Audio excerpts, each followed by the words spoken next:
Hallo zusammen, herzlich willkommen zu unserem heutigen Video. Heute möchte ich mit euch über die notwendigen Unterlagen sprechen, die ihr benötigt, wenn ihr eine Approbation beantragen möchtet.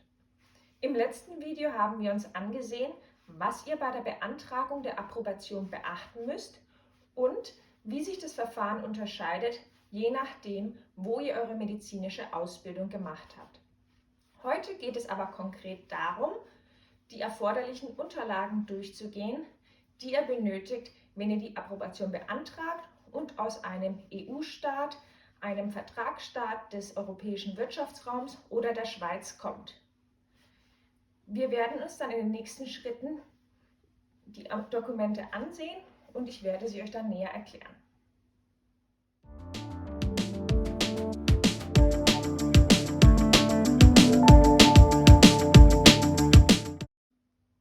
Grundsätzlich ist es so, dass eine ärztliche Ausbildung, die in einem EU-Staat, einem Vertragsstaat des Europäischen Wirtschaftsraums oder der Schweiz abgeschlossen wurde, automatisch in Deutschland anerkannt wird. Eine Voraussetzung hierfür ist, dass die Qualifikation in der Europäischen Berufsanerkennungsrichtlinie aufgeführt ist und dass die Mindestkriterien dieser Richtlinie eingehalten werden. Außerdem muss die ärztliche Ausbildung nach dem angegebenen Stichtag begonnen haben.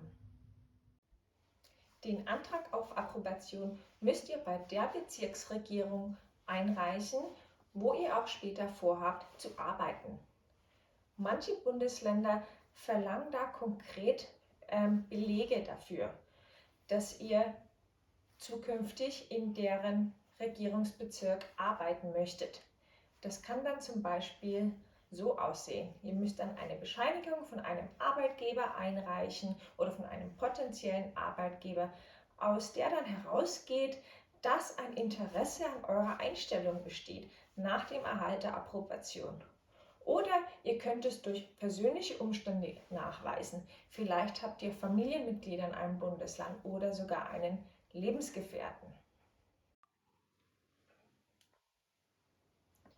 Wenn ihr schon mal einen Antrag auf Approbation in einem Bundesland gestellt habt und der dort bearbeitet wurde oder ihr in einem Bundesland schon mal wohnhaft wart und nun in einem anderen Bundesland als Arzt oder Ärztin tätig werden wollt, dann kann es sein, dass ihr eine definitive Stellenzusage des Arbeitgebers braucht. Nähere Informationen dazu könnt ihr auf der Webseite der Anerkennungsbehörde finden. Den Link habe ich euch unter dem Video eingefügt. Dort erfahrt ihr auch gleich, was für erforderliche Unterlagen ihr benötigt, um den Antrag auf Approbation zu stellen, denn diese können sich auch ein wenig von Bundesland zu Bundesland unterscheiden. Für dieses Video habe ich mir eine Liste der Regierung von Oberbayern genommen, die ich mit euch nun durchgehen möchte. Fangen wir mit den persönlichen Unterlagen an. Dazu gehören zum einen eine Geburtsurkunde oder eine Abstammungsurkunde, die ihr bitte in beglaubigter Kopie einreicht. Außerdem braucht ihr noch eine beglaubigte Kopie eures Personalausweises oder eures Reisepasses. Wenn ihr euren Namen geändert habt, zum Beispiel durch Heirat oder aus anderen Gründen, müsst ihr zusätzlich noch eine Heiratsurkunde oder Namensänderungsurkunde in beglaubigter Kopie beifügen. Kommen wir nun zum Lebenslauf. Ihr müsst auch einen Lebenslauf beifügen, der in tabellarischer Form gestaltet worden ist. Er muss außerdem lückenlos, vollständig und persönlich von euch unterschrieben werden und im Original eingesendet werden. Auf eurem Lebenslauf muss euer Studium und euer beruflicher Werdegang, also eure Arbeitserfahrung, klar zu sehen sein und am besten in chronologischer Reihenfolge aufgeführt werden. Das heißt, ihr müsst auch eine Zeitangabe mit angeben, also den Monat und das Jahr. Und natürlich, zu guter Letzt, müsst ihr bei all dem, was er angibt, auch Nachweise beifügen. kommen wir zu den Ausbildungsnachweisen. Diese müsst ihr auch in beglaubigter Kopie einreichen. Als Ausbildungsnachweis brauchen wir als erstes mal euer medizinisches Diplom. Falls es noch weitere landesspezifische Nachweise gibt, reicht ihr die bitte auch in beglaubigter Kopie ein. Dann braucht ihr einen Fächerindex mit Notenangabe und Stundenangabe. Das wird dann so als Übersicht dienen, was für Fächer ihr belegt habt und wie viele Stunden ihr diese Fächer belegt habt. Als nächstes müsst ihr ein Curriculum oder ein Studienbuch einreichen. Mit diesem Dokument wird eine Übersicht gegeben über die Art und Weise, wie euer Studium erfolgt ist, wie der Unterricht gehalten wurde und die Häufigkeit der Prüfungen. Dann braucht ihr eine Bescheinigung, dass ihr die praktische Ausbildungsphase als Teil des Medizinstudiums erfolgreich abgeschlossen habt. Nachfolgend müsst ihr noch einen Nachweis einreichen, dass ihr dazu berechtigt seid, in eurem Herkunftsland oder in dem Land, in dem ihr die medizinische Ausbildung gemacht habt, den Heilberuf ausüben könnt. Und falls ihr schon mal als Arzt oder Ärztin tätig wart, müsst ihr dafür auch noch Nachweise erbringen.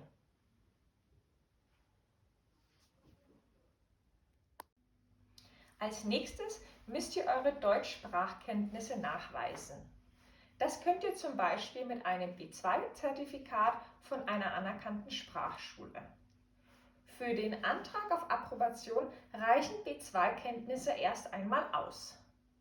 Doch im Verlauf des Verfahrens müsst ihr dann medizinische Sprachkenntnisse auf dem Level C1 haben. Diese könnt ihr durch eine Fachsprachenprüfung bei der zuständigen Landesärztekammer nachweisen. Die Approbationsbehörde prüft, nachdem ihr alle eure Unterlagen eingereicht habt, ob ihr diese Fachsprachenprüfung machen müsst. Und wenn das der Fall ist, wird die zuständige Landesärztekammer kontaktiert, die sich dann bei euch meldet über E-Mail und euch dann die weiteren Informationen zwecks Termin, zwecks Kosten übermittelt. Im nächsten Schritt müsst ihr Strafregisterauszüge einreichen. Und zwar aus allen Ländern, in denen ihr in den letzten 5 Jahren länger als 6 Monate gelebt habt und gearbeitet habt. Diese müssen in beglaubigter Kopie vorliegen und dürfen bei Eingang des Antrags nicht älter als 3 Monate alt sein. Wenn ihr schon mal länger als 6 Monate in Deutschland gelebt habt oder einen Wohnsitz in Deutschland habt oder hattet, müsst ihr außerdem ein Führungszeugnis der Belegart O einreichen. Das ist eine Urkunde, die bescheinigt, dass ihr nicht vorbestraft seid. Diese könnt ihr bei dem Einwohnermeldeamt, wo ihr wohnt oder gewohnt habt, beantragen. Als Verwendungszweck müsst ihr dann Approbation als Arzt oder Ärztin angeben. Die Meldestelle übersendet dann das Führungszeugnis direkt an die zuständige Approbationsbehörde. Zu den weiteren Unterlagen gehört die Unbedenklichkeitsbescheinigung oder the Certificate of Good Standing. Dieses müsst ihr aus all den Ländern einreichen, in denen ihr in den letzten 5 Jahren als Arzt oder als Ärztin gearbeitet habt. Bei der Einreichung darf diese Bescheinigung nicht älter als 3 Monate sein und sie muss in einer beglaubigten Kopie vorliegen. Mit dieser Bescheinigung weist ihr nach, dass ihr persönlich geeignet seid, um als Arzt oder Ärztin zu arbeiten und dass keine Strafverfahren gegen euch vorliegt oder keine Strafmaßnahmen oder Disziplinarmaßnahmen gegen euch vorliegen. Diese Bescheinigung könnt ihr bei der Landesgesundheitsbehörde beantragen, wo ihr gearbeitet habt. Als nächstes braucht ihr noch ein ärztliches Attest. Dieses Attest muss im Original vorliegen. Mit dem Attest bescheinigt ihr, dass ihr gesund seid und dass keine gesundheitlichen Probleme vorliegen, die der Ausübung des ärztlichen Berufs beeinträchtigen könnten. Dieses Attest muss von einem Arzt in Deutschland, eines Arztes in einem Vertragsstaat des Europäischen Wirtschaftsraums oder der Schweiz erstellt werden, unterschrieben werden und mit einem Klinikstempel versehen werden. Sollte dieser Stempel nicht auf Deutsch sein, müsste er noch übersetzt werden. So, nun habt ihr alle Dokumente zusammen und wollt euren Antrag auf Approbation einreichen. Aber halt, stopp, wartet nochmal. Wenn eure Unterlagen nicht auf Deutsch vorliegen, sondern in einer anderen Sprache, müssen diese unbedingt vorher noch übersetzt werden. Das könnt ihr durch einen in Deutschland öffentlich bestellten oder beeidigten Übersetzer machen. Es muss klar sein, dass eine Übersetzung des landessprachlichen Dokuments vorgenommen wurde. Wenn ihr noch Fragen habt, speziell zum sprachlichen Bereich, dann schickt uns doch eine E-Mail oder schreibt einen Kommentar und wir beantworten sie so schnell wie möglich. Bei Antrax bieten wir eine optimale Vorbereitung auf die Fachsprachenprüfung vor. Zum Beispiel mit unserem B2C1 Medizinerkurs und einem anschließenden Vorbereitungskurs auf die Fachsprachenprüfung. Mehr Infos zu diesen Kursen bekommt ihr in einem der nächsten Videos. Ich hoffe, euch hat das heutige Video gefallen. Wenn ja, würde ich mich freuen, wenn ihr auf Gefällt mir klickt und unserem Kanal folgen würdet. Dann bleibt ihr immer auf dem Laufenden. Und das war's für heute und wir sehen uns beim nächsten Mal.